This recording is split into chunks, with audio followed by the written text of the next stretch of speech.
Israel के प्रधानमंत्री Benjamin Netanyahu इस वक्त अमेरिका में है और उनकी मुलाकात अमेरिका के राष्ट्रपति जो बाइडेन से होने वाली है।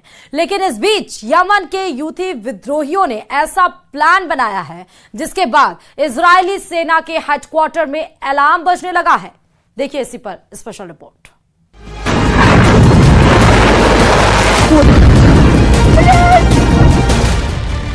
जब नेतन्याहू बाइडेन की मुलाकात और अमेरिकी कांग्रेस में संबोधन को लेकर पूरी दुनिया इजराइल की चर्चा कर रही है, तब इजराइल के दुश्मन एक बहुत बड़े हमले की तैयारी कर रहे हैं। यह हमला भी कुछ ऐसे ही हो सकता है। 19 जुलाई शुक्रवार का दिन खुलने वाला था कि रात 3 बजे ये ड्रोन समंदर की तरफ से तेल अवीव में दाखिल होता है और कुछ ही सेकंड बाद एक बार फिर देखिए वो ड्रोन अटैक जिससे इजराइल बच नहीं सका। अब ऐसे ही कई हमले इजराइल के तेल के कुओं और गैस फील्ड पर करने की तैयारी हो रही है। भूमध्य सागर में इजराइल के कई तेल और गैस के भंडार हैं और यहां उसके ऑयल रिग्स पर ड्रोन अटैक किया जा सकता है। यही यमन की ड्रोन फोर्स का नया टारगेट बन सकते हैं। इन पर हमलों को रोक पाना इजराइल के लिए आसान नहीं होगा। ऑयल रिग्स पर हमले का मतलब है कि इजराइल की एनर्जी इंडस्ट्री की तबाही। भूमध्य सागर में इजराइल की तमाम लिव्याथन और करीश गैस फील्ड है। यहाँ इजराइल हर साल 21 अरब क्यूबिक मीटर गैस का उत्पादन करता है। इस गैस फील्ड से मिस्र और जॉर्डन को भी गैस की सप्लाई की जाती है। ऐसे में नेतन्याहू की बेचैनी बहुत ज्यादा है। तेल अवीव पर हुए ड्रोन अटैक के बाद इजराइल को अपने शहरों से ज्यादा अपने तेल के कुओं की चिंता सता रही है, क्योंकि यहाँ पर हमला रोकना आसान नहीं होगा। जब तेल अवीव में आधी रात 3 बजे हमला हुआ तो धमाका बहुत बड़ा था। किसी को समझ नहीं आया कि आखिर हुआ क्या। सड़कों पर लोग बदहवास हालत में नजर आए। इस हमले में एक व्यक्ति की मौत हो गई, 10 लोग जख्मी हुए हैं। तेल अवीव में अफरा तफरी मच गई। ड्रोन से हुए इस धमाके ने इजराइल को बुरी तरह से हिलाकर रख दिया। लोग सड़कों पर निकल आए, सायरन बजने लगे। आखिर इजराइल की राजधानी में दुश्मन का ड्रोन कैसे घुस गया? कैसे इजराइल का सबसे मजबूत किला आग के शोलों से चकनाचूर हो गया? तेल अवीव में जहां अटैक हुआ वो तेल अवीव का याफा इलाका है और जिस ड्रोन से यमन ने हमला किया उस ड्रोन का नाम भी याफा है। לאחר תחקיר ראשוני שביצענו ומהממצאים בזירה ובמערכות הצבאיות עולה כי מדובר בכלי טיס בלתי מאויש מדגם צימד 3. להערכתנו הוא הגיע מתימן עד לתל אביב. צימד 3 הוא אמצעי לחימה איראני. याफा ड्रोन के बारे में कहा जा रहा है कि ये ईरान से मिले ड्रोन की नकल है। इसका असली नाम समद 3 है। इस ड्रोन की रेंज 2000 किलोमीटर है। अब इस ड्रोन का रूट देखिए जिसने इजराइल को चौंका दिया। ये ड्रोन लाल सागर के ऊपर से होते हुए सुएज नहर के ऊपर से गुजरा। नीचे अमेरिका के बड़े बड़े वॉरशिप देखते रह गए। कोई उस ड्रोन को ट्रैक नहीं कर पाया। इसके बाद ये ड्रोन भूमध्य सागर की तरफ से इजराइल में घुसा। इजराइल के बड़े बड़े रेडार इस ड्रोन को ट्रैक नहीं कर पाए और फिर तेल अवीव में इस ड्रोन ने अपने टारगेट पर बड़ा धमाका किया। 2000 किलोमीटर की रेंज वाले ड्रोन का मतलब है कि यमन के हूथी विद्रोही इजराइल को आसानी से निशाना बना सकते हैं, चाहे वो इसके शहरी इलाके हों, चाहे वो उसके ऑयल रिग्स हों या फिर इजराइल के बंदरगाह। हूथी विद्रोहियों के टारगेट पर इजराइल के जो बड़े बंदरगाह हैं उसमें हाइफा और एलात पोर्ट सबसे आगे हैं। हाइफा का बंदरगाह भूमध्य की तरफ है, जबकि एलात बंदरगाह दक्षिण में अकबा की खाड़ी यानी लाल सागर की तरफ खुलता है। यमन के इन दोनों पोर्ट्स पर हमले की न सिर्फ धमकी आती है बल्कि हूथी विद्रोही इन दोनों पर मिसाइल से हमला भी कर चुके हैं। हालांकि इजराइल ने एयर डिफेंस सिस्टम के जरिए इन हमलों को नाकाम करने का दावा किया है। जिस इजराइल की ड्रोन टेक्नोलॉजी ने पूरी दुनिया में नाम कमाया, अब उसी इजराइल पर उसके दुश्मन के ड्रोन कहर बनकर टूट रहे हैं। इजराइल को पता चल गया है कि इस हमले के पीछे यमन है और वहीं से ड्रोन उड़कर इजराइल तक पहुंचा है।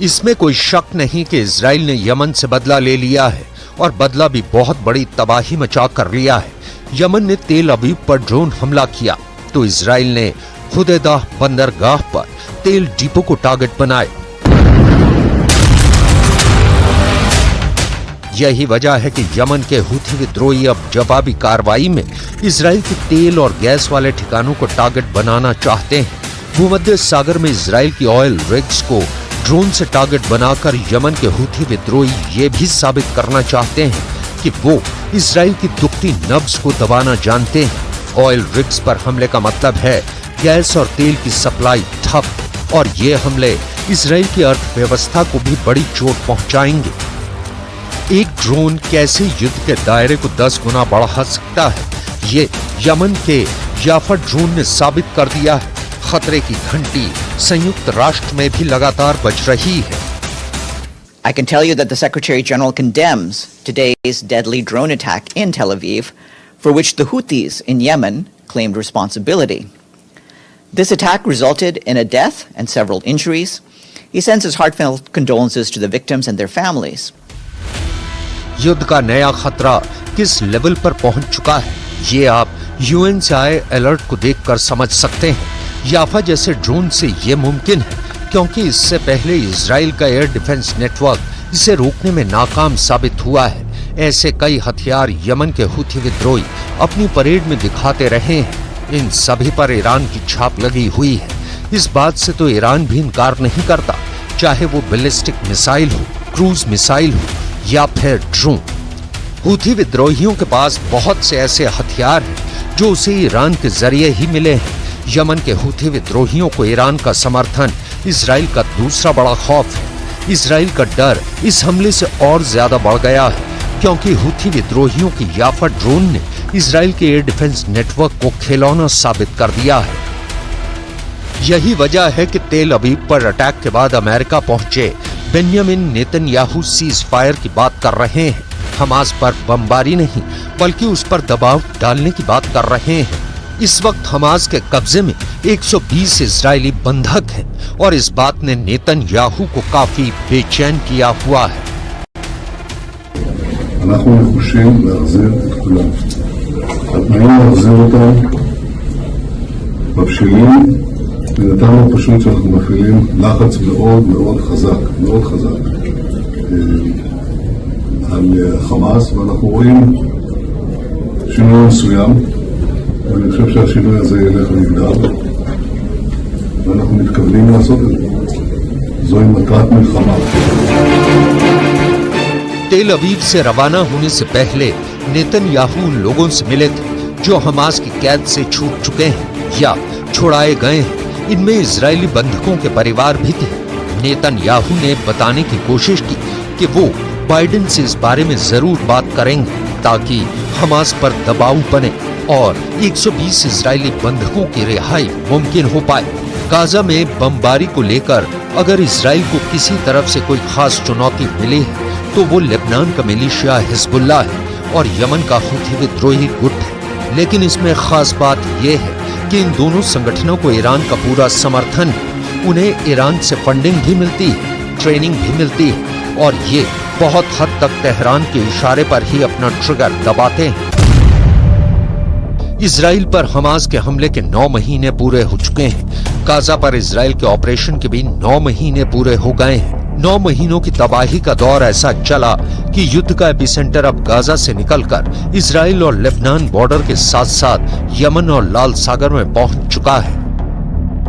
यमन के तेल गोदाम में लगी आग अब भी जल रही है। इसी जगह पर इजराइल के फाइटर जेट्स ने बम गिराए थे और फिर लगा कि जैसे पूरा हुदैदा बंदरगाह जलने लगा। यमन को भी पता चल गया है कि हूथी विद्रोहियों के हमले के बाद जिस तरह से इजराइल ने अटैक किया है उससे युद्ध गाजा से निकलकर अब उसकी जमीन पर पहुंच गया है।